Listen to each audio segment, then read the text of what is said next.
All right, guys, we are in the third part of our series on godly sexuality. The last 2 weeks we've established, well, what does the Bible say about sexuality, and then how should I view my own sexuality? This week we're going to be talking about what is our role within a world that disagrees with us about what sexuality is. I want to start with a hypothetical. Let me set it up for a bit. You guys know Castle Rock, right? Like the actual rock. It's like almost impossible not to come to Castle Rock and not be aware of it. If you're driving south or north on I-25, you know you're in Castle Rock when you see the rock that looks like a castle. You know, it's aptly named. Iconic, right? Like whenever we have family joining us from the Midwest, we love taking them on a hike up Castle Rock. You know, it's moderately challenging, but it's also quick enough, you know, it's short enough that you can get to the top. There's great views at the top. There's a little path that goes all the way around the rock, little benches where you can sit and enjoy. It's a great time. We go up there a lot. But there's one spot of that path that actually goes under the rock. You know what I'm talking about? It's like on the side toward the neighborhood, and there's like a ledge over the top. And I wonder, like, how long did it take for that to get carved out? You know, like apparently, the rock came from a volcanic explosion in the Rockies. Who knows how long ago? Like, did it start like that, or did it like over time, like rain, wind, erosion, that kind of thing, like eat away at it? Because when I go up there and you touch the rock, especially like in that part, like it like comes off. Like you can just rub it. You don't even need like a stick or a knife or something, you know, and like people have carved their names in it and stuff like that. And I just wonder, like, hey, like, I mean, if we kept doing this, you know, like eventually would like the thing fall, you know? And so that's my hypothetical. What if it did? Or like there's a crack, right? Or there's like some chunk of the rock falls down and like rolls down the hill into the parking lot or something like that. You know, like what do we do? Like, and if it was a massive rock, or if let's say like the whole thing's like kind of sitting on like the hill and it just like tips and goes all the way down, like this would make news. You know, this is like Castle Rock's no longer Castle Rock. You know, it's just a moderately large hill. You know, like we'd have to change our name, right? Or like many of us, we drive over that hill on I-25 coming south from Denver, and you look and you're like, oh, it's not there anymore. I remember when Castle Rock was a rock. You know, I remember when we could climb up. You know, because they'd have to tape it off, right? They'd throw fences up. They'd have to make sure it's safe, remove whatever rock. I mean, I don't know what you do. You'd probably leave the rock wherever it is if it fell.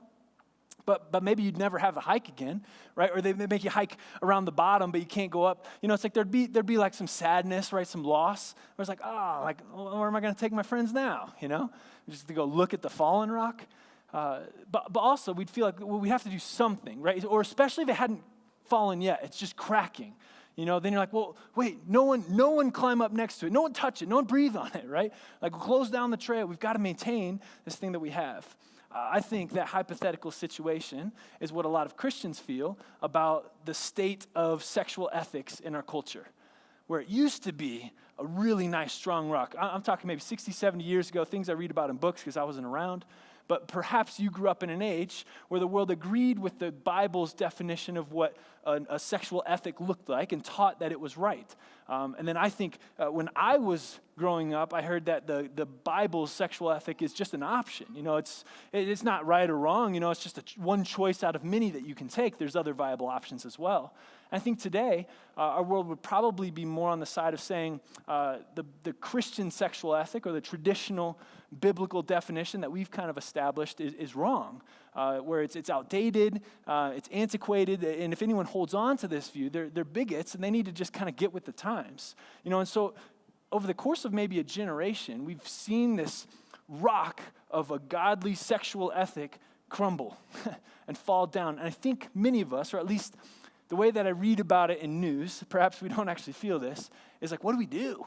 Like, it's falling, you know, it's like I've seen the crack, it's coming down. Like, how do we all just stand up there and like hold it up? Do we rebuild this thing, push the rock back up? How can we get back to the standard that we value that the world definitely doesn't?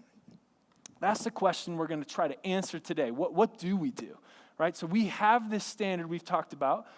We've said that God has designed sex to be a great, deep, unifying act between a man and a woman in a marriage, that there's deep purpose in that. It's good, but it can be used for bad, so we follow his guidance.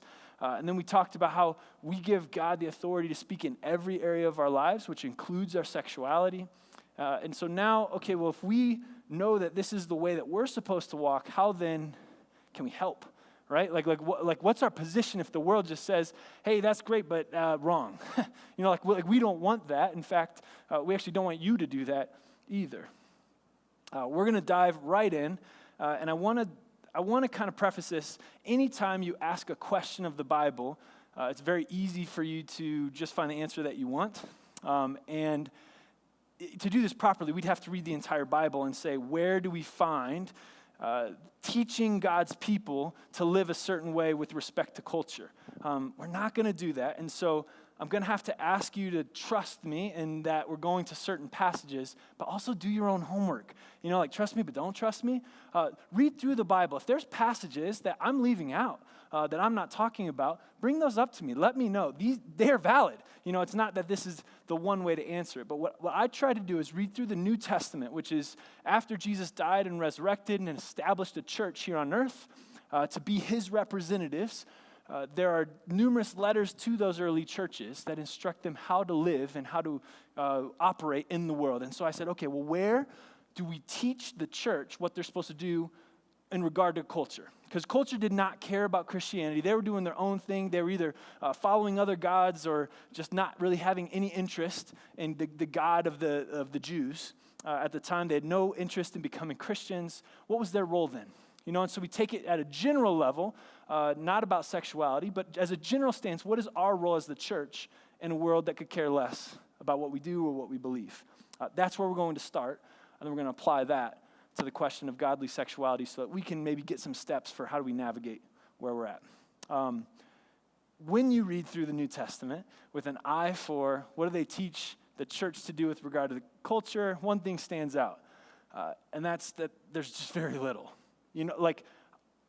This kind of frustrates me if I'm being completely honest, because time and time again I have specific questions like, oh, well, how should Christians respond to this situation? And so I look through my Bible and I'm like, man, there's really not a lot of guidance here. It seems like God and the authors of the Bible, inspired by God, are much more interested in how we treat each other, how righteous we look, how holy we are, how much love we're sharing between one another, that we believe the right things and know the right things about God, that we're trusting in him, that it's almost like what the world thinks of us or what we're doing for the world is almost an afterthought. And I think it's frustrating for me because I know all that. That's what we teach. That's what churches teach, right? You hear that all the time when you come to church and you hear pastors preach. And I kind of feel like, but that's like a never-ending project. We're always going to have more room to grow in reflecting God's love toward each other or living our lives righteously and perfect together. I know I have to do that, but are there some things that I can just make sure that I'm 100%ing on? Are there just make sure you're saying this to the world, or if you could wear this kind of t-shirt, bumper sticker, it's like if there's some message that we can be giving, then at least I'll get that, because I know that it's always a process that I'm continually on in order to become a reflection of Christ in myself and within the church.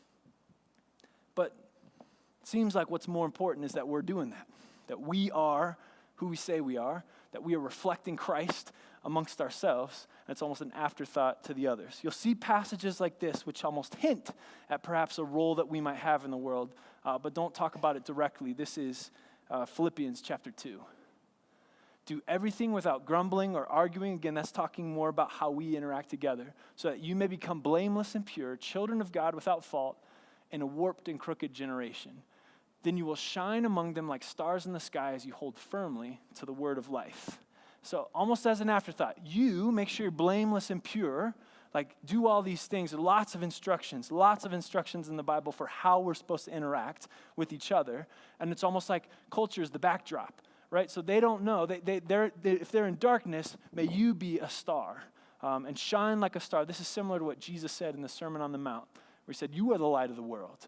And he said, let your light shine before others, that they may see your good works and glorify your Father in heaven. The idea is that when we are following Jesus, others will notice the goodness, not our goodness, but God's goodness through us, our obedience to him. And they'll say, wow, that looks great. And then they'll praise God. They'll say, that looks good. So step one, which is in numerous of the epistles, those are letters to the church. Sorry, I just used a Christian word to make three words one. Letters to churches. This is a common concept. Is that no one else is going to be shining, or no one else is going to be following God, but you be a bright star. You shine. So this is our point. Shine like stars in the dark. When it comes to anything, so definitely godly sexuality, but anything, we make sure that we're doing it. Make sure we're doing it well, following God, and then even if no one else is, so that they can see, okay, that's what it is. So in our hypothetical about the rock falling down the hill and not having it, this would be like, leave the rock there, and let's make our own rock that just we stand on. So if the world doesn't want it, the world doesn't value the same thing, the sexual ethic that we have, we will value this sexual ethic that we have from God, and we'll just take care of it, and then we'll honor it, and other people will see like, that is good. I do kind of miss having the rock, right? I do kind of miss having that sexual ethic. That's the goal, is that we would do this right. What this means is we have to do this right. and I hinted at it last week, that we all have sexual brokenness in some way. Like we've got to just start from there. Okay, and now we have permission to say, okay, well, I think maybe I'm actually falling short in this area. Or maybe when I'm viewing sex, I'm not viewing it the way that God views it. There's work that has to be done in our lives. And so here's the thing. We feel this pressure that we've got to help, we've got to change the world, we've got to convince them that the sexual ethic is fallen and that it's wrong and we need to bring it back. No. First, make sure that you're aligned with the sexual ethic, right? It's almost like Jesus with the woman caught in adultery, right? He who hasn't sinned gets to cast the first stone. It's like, let's take care of ourselves. And that's the instruction, right? Don't fix the world. It never says that in the Bible for the church. Don't fix the world. No, it says shine bright like a star. And then they will be able to see the goodness. Jesus said they'll be able to glorify your Father in heaven because of how pure we are and how righteous we are. This is going to be hard. Again, I've hinted at it through the series that when it comes to issues of sexuality, they go deep within us. There's wounds there. Sex has been used to hurt us, or perhaps our emotions are connected in any sort of way when it comes to sexuality. And so when we want to start fixing ourselves and putting it back in line with what God says, there's going to be work. We're going to need to be patient and gracious with each other. We're going to have to be honest with ourselves and perhaps open up. Don't get me wrong, this isn't something that we're supposed to talk about in public. This isn't a public forum, but perhaps it's a conversation with your spouse. Perhaps it's a counseling appointment that we schedule at Envision, like I've mentioned.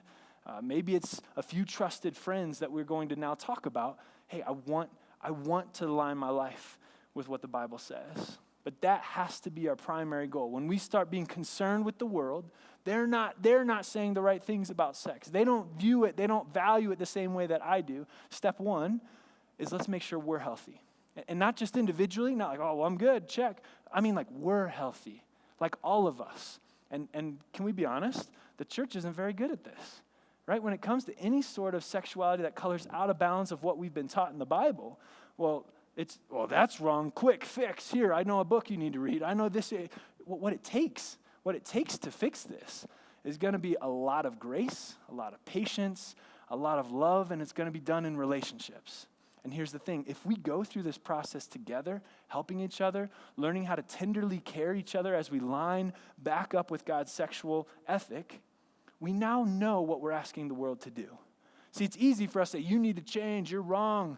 Or some churches go even further than that.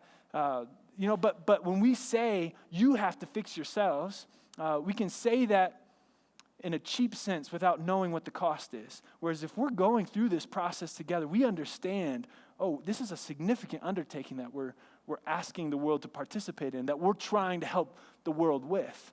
And then all the time, the patience, the investment, the care, the emotions that we invest, that's preparing us for when we have to care for people that don't follow God.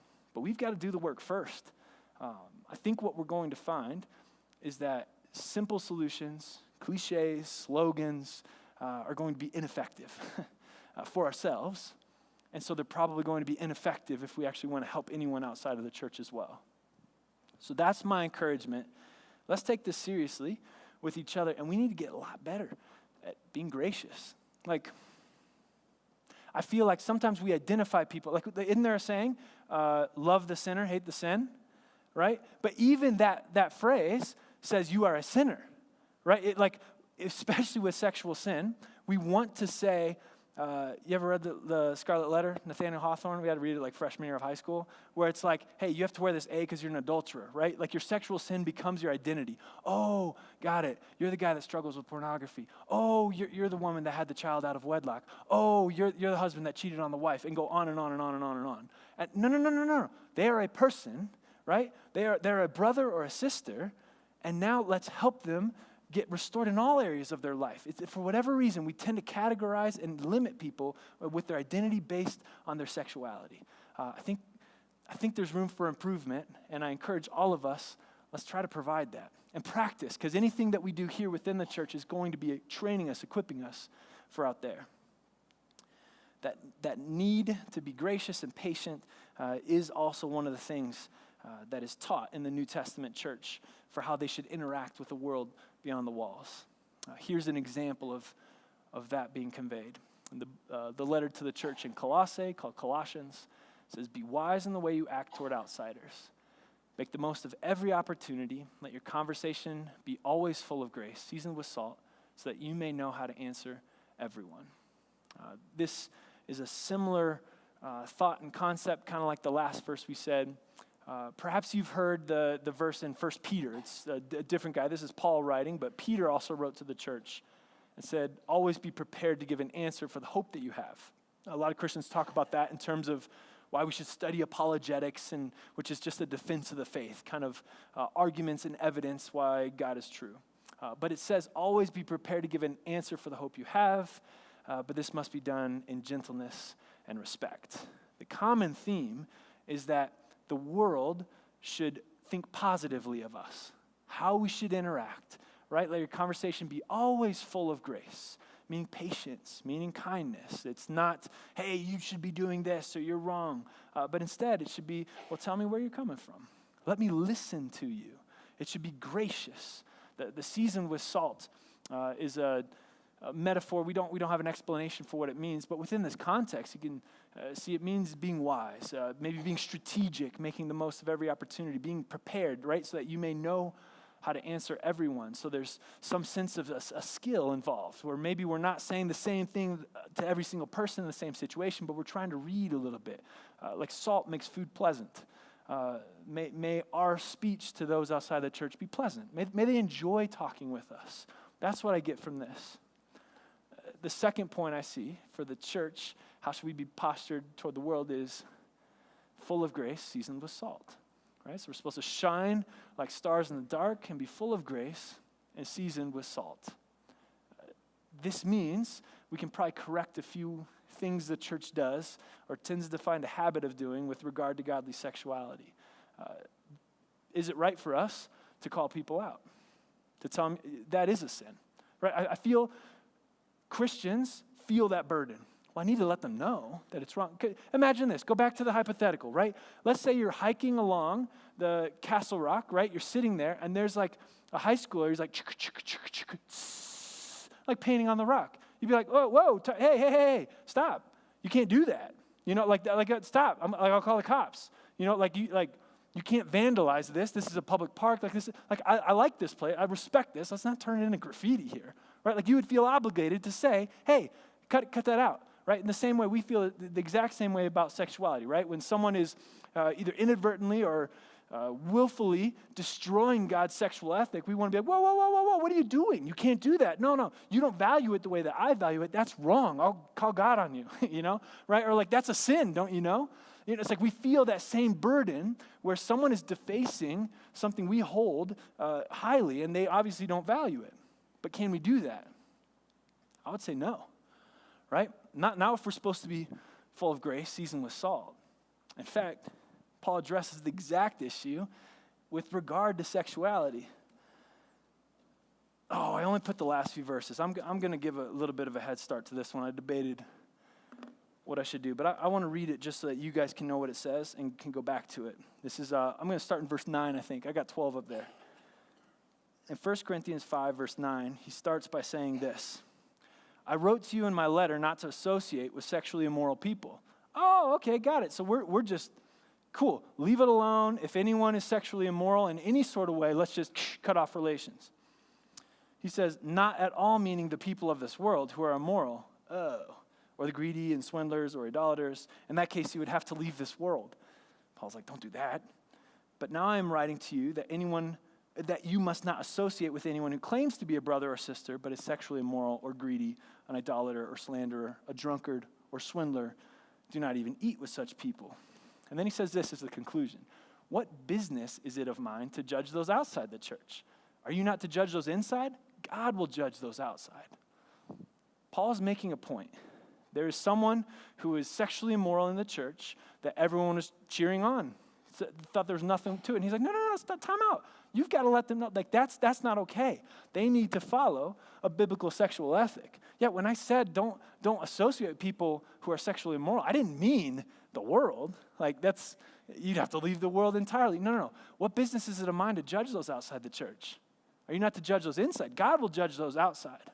Our role as the church, and specifically with the area of sexuality, I think this goes to every area, but specifically with sexual immorality, our role is not to judge others. It's not to say, hey, you know that's a sin, right? You know that's not what God says. You know you're choosing to go against God's sexual ethic. What Paul's saying is, but inside, yeah. Oh, that's hard, right? Like, remove this from the topic of sexuality, right? We have a responsibility to each other who are following. If I say I want to follow God and I want to know him, what if one of you sees me angry at one of my children? I lose it. I lose my temper, right? Like I go past the boundaries of what you think is appropriate authority, and I've moved toward disrespect of my children. How do you tell me? You don't.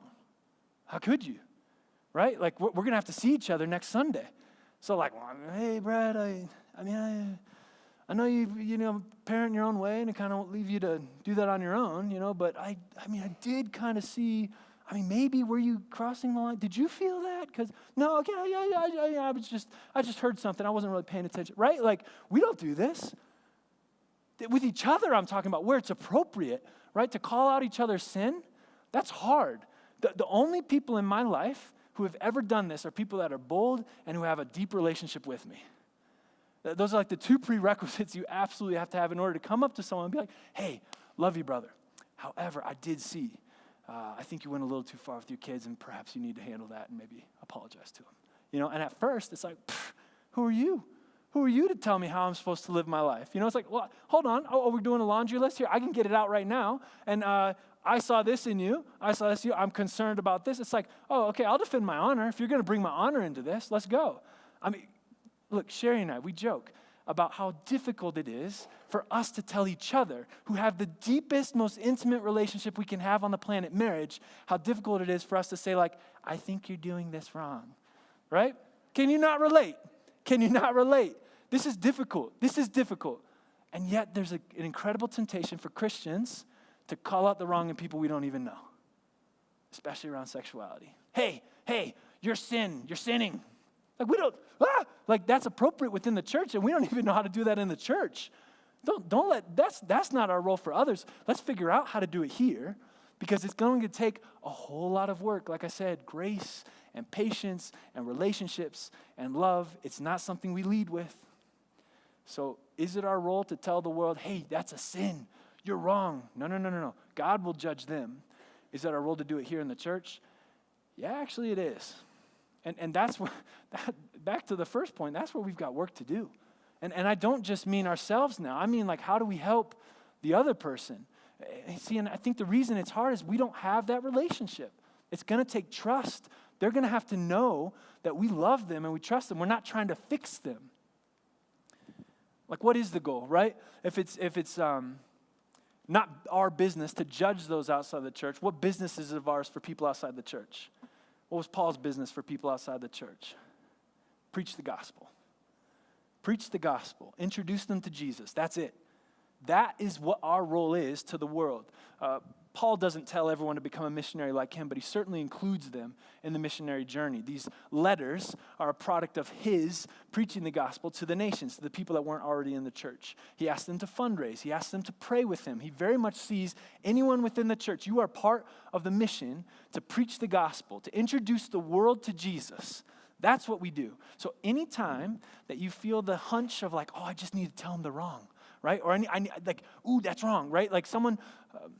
you think of something in your head, and they mention some way where you're like, ooh, I bet you're not following God's sexual ethic. Just say, I need to introduce you to Jesus, right? If they're within the church, then we say, I need to deepen my relationship with them so I can help them know God more fully in their life. Let that be your goal, not to fix them, right? God is not a means to the ends of them getting their sexuality fixed. We got to hear this. We got to hear this. You don't use God to get people's sexuality fixed, right? That's not the path. It's not, if we go through this gate of God, then we'll eventually get to sexuality. Or we think of it differently. We think of it, perhaps we have to go through this gate of godly sexuality to get to God, right? And so we end up saying like, well, we've got to fix everyone's sexuality because if you can just, think of it in this way, if you can just move your behavior in this way, then you will know God. Because look, behind that door of godly sexuality is God. Not how it's preached. Not at all. God is the gate, God is the door, and then God takes them from there.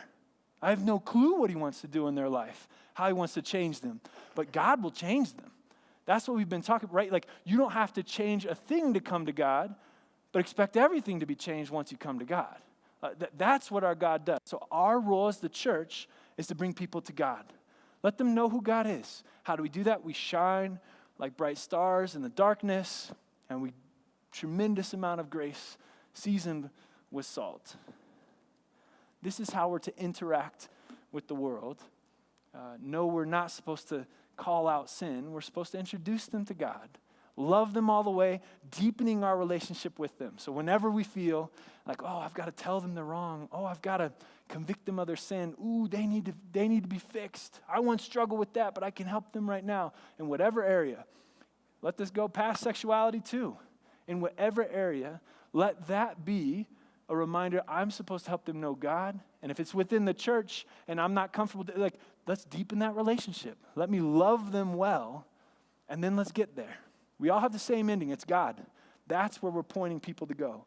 And let's get people there. Let's not try to fix things, iron it out on the way. Okay, I think we agree. I think this sounds good, but I also think this is hypothetical. Yeah, I know in theory, okay, we'll be great examples. We'll deepen our love for each other. We're gracious with each other. What about the hard issues? Because life has very specific questions and specific paradoxes. For example, should I attend my gay friend's wedding?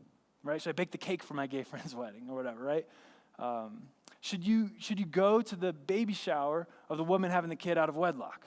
Should you host it? Right? Should you celebrate your friend's divorce? They're having a party. Hey, I'm finally free. These are the situations we find ourselves in, right? Like, should I hang out with friends who are going to talk about a sexual ethic that is lower than what my sexual ethic is? Like, should I be around that? These are all the kind of questions that we live with and we experience. You can add your own. There's no end to these kind of questions where we find ourselves. And the question, let's take the example of, should I attend my gay friend's wedding? There's a paradox because, okay, I need my friend to know that I love them. So I have to attend, right? Otherwise, if I don't attend, I might sever a relationship and now I'm no longer friends with them, right? So I put at risk my love and my relationship with them.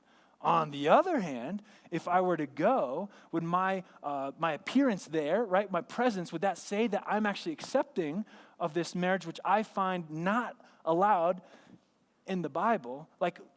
Would I be compromising my integrity? Would I no longer be following? Would they think that I'm no longer following God's sexual ethic?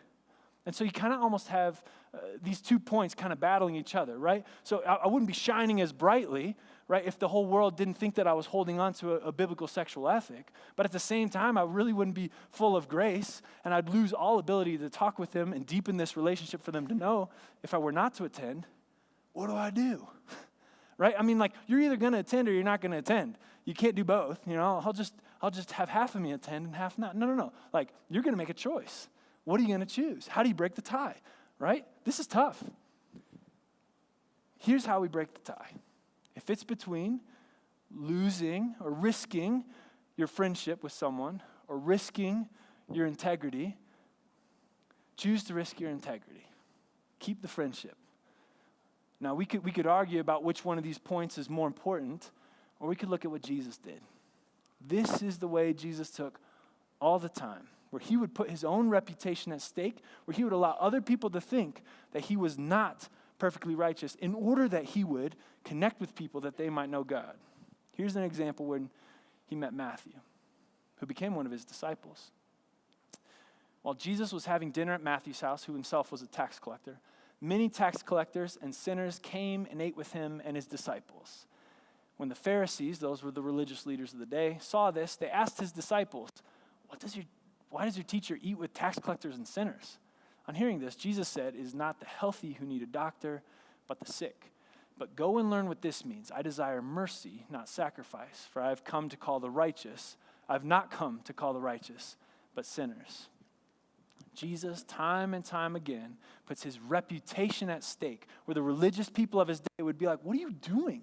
You're hanging out with the wrong crowd. No, you don't understand. These aren't just the people that are bad or ignorant. They're the ones that are choosing this lifestyle. They're the ones that are rejecting God's standard for what goodness is. And Jesus says, I know. That's actually why I'm choosing them, because I want them to know who God is and know what God's standard is. He chooses the relationship. May we follow also. But here's the thing.